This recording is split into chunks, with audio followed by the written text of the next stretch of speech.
Hi viewers, this is MK. இன்னைக்கு என்ன பார்க்க போறோம்னா, தக்காளி ஊறுகாய் எப்படி செய்யலான்னு பார்க்கலாங்க. இந்த மாதிரி செஞ்சு வச்சு பாருங்க.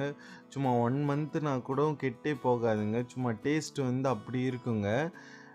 பேச்சுலர்ஸ்க்கு ரொம்பவே ஹெல்ப்ஃபுல்லா இருக்கும். அடிக்கடிக்கு நம்ம குழம்பு என்ன வைக்கிறது அந்த மாதிரி திங்கிங்கில் இருக்கும்போது இது எமர்ஜென்சிக்கு யூஸ் பண்ணுற மாதிரி இருக்கும். ஸோ வாங்க எப்படி செஞ்சிடலான்னு பார்த்துடலாங்க. ஃபஸ்ட்டு இதோட தாளிப்புக்கு மசாலா மட்டும் ரெடி பண்ணிடலாம். ஒரு கப்பில் ஒரு 1.5 ஸ்பூன் வெந்தயம், ஒரு 1.5 ஸ்பூன் கடுகு எடுத்திருக்கேன். அதை ரெண்டையும் நல்லா ரோஸ்ட் பண்ணிடலாம்.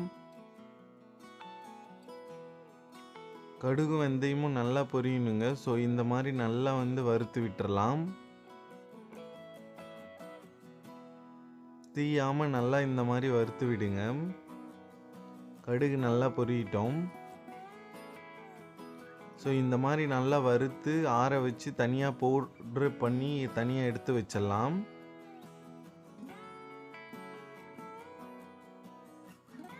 நெக்ஸ்ட்டு தக்காளியை நல்லா வாஷ் பண்ணிவிட்டு கட் பண்ணி தனியாக எடுத்து வச்சுருக்கேங்க. அது ஒரு கடாயில் தேவையான அளவு கொஞ்சமாக எண்ணெய் சேர்த்துட்டு தக்காளியை போட்டு நல்லா வதக்கி எடுக்கலாம். தேவையான அளவு உப்பு இந்த ஸ்டேஜில் கொஞ்சம் சேர்த்துக்கலாங்க. இப்போ நல்லா மிக்ஸ் பண்ணி விடலாம். தக்காளி நல்லா வதங்கணுங்க. ஸோ பொறுமையாக நல்லா வதக்கி விடணும்.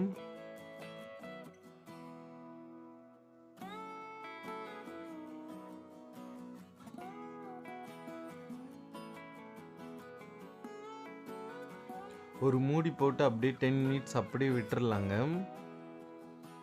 சிம்மில் வச்சு அப்படியே விட்டுருங்க. தக்காளி நல்லா வதங்கட்டும்.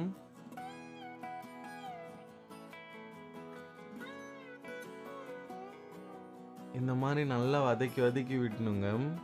தக்காளி நல்லா வதங்கட்டும்.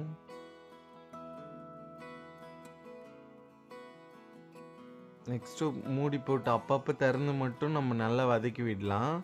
மூடி போட்டு இந்த மாதிரி நல்லா வதங்கி வர வரைக்கும் அப்பப்போ மூடி போட்டு வதக்கி எடுக்கலாம். நல்லா வதங்கட்டுங்க.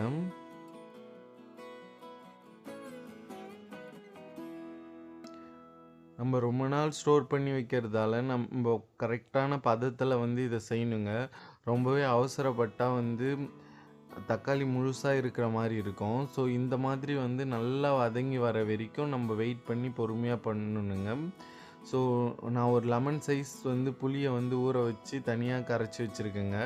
அதை இதோடு சேர்த்து நல்லா மிக்ஸ் பண்ணி விட்டுறலாம்.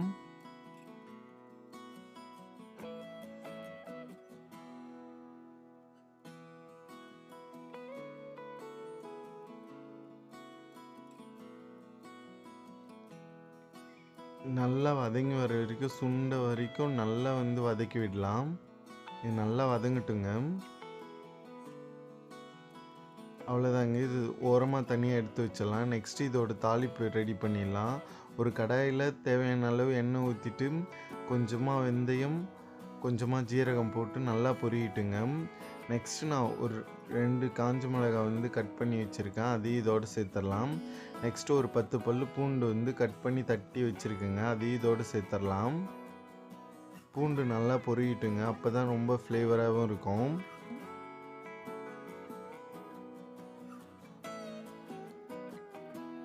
நெக்ஸ்ட்டு தேவையான அளவு எண்ணெய் இந்த ஸ்டேஜில் கொஞ்சம் தாராளமாகவே யூஸ் பண்ணிக்கலாம்.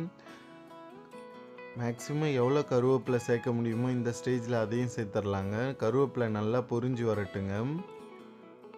நம்ம தக்காளி ஊறுகாய் ரெடி பண்ணுறதால கொஞ்சம் நிறையவே எண்ணெய் இருந்தால் தப்பு இல்லைங்க. அப்போ தாங்க நல்லாயிருக்கும் ஸ்டோர் பண்ணும்போது. ஸோ இதில் நான் 4 காஞ்ச மிளகாய் நல்லா ஊற வச்சு பேஸ்ட் மாதிரி அரைச்சி வச்சுருக்கேங்க. அந்த பேஸ்ட்டை இதோடு சேர்த்து நல்லா மிக்ஸ் பண்ணி விடலாம். பாருங்கள், பார்க்குறதுக்கே இந்த மாதிரி வந்திருக்குன்னு சொல்லிட்டு நல்லா மிக்ஸ் பண்ணி விட்டுறலாம்.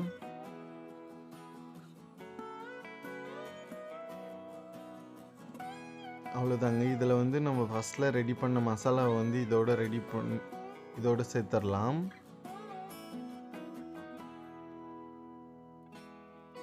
சேர்த்துட்டு நல்லா மிக்ஸ் பண்ணி விடலாங்க.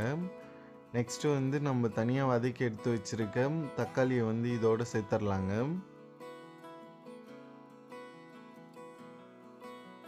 சேர்த்து நல்லா மிக்ஸ் பண்ணி விட்டுறலாங்க.